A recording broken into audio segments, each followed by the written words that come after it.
Smokingban, csokornyakkendőben adta át festményét Vollein Ferenc a pápának. Azt mondja, élete legnagyobb pillanata volt ez. Az audiencián több ezer ember előtt fogadta őt Ferenc pápa. A pápai audiencián fogadott a pápa, adtam egy kiadványt neki, ezt már senki nem veti el, ez a legnagyobb művészeti elismerés Magyarországon.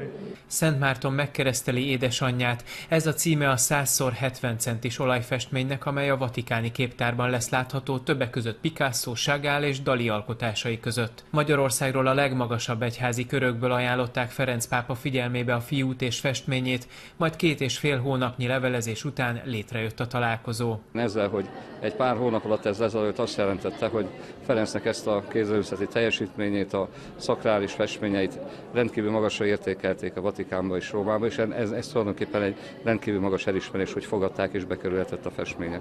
A most 18 éves fiú 10 éve fest. Tegnap nyílt meg 35. önálló tárlata.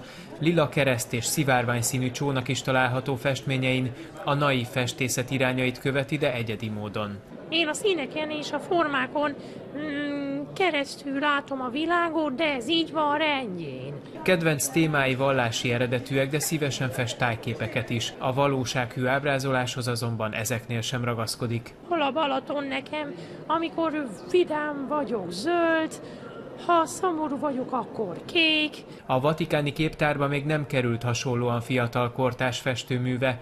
Vollein Ferenc 18 éves kora ellenére évek óta több 100 000 forintért árulja képeit, többségük már magángyűjteményekben van.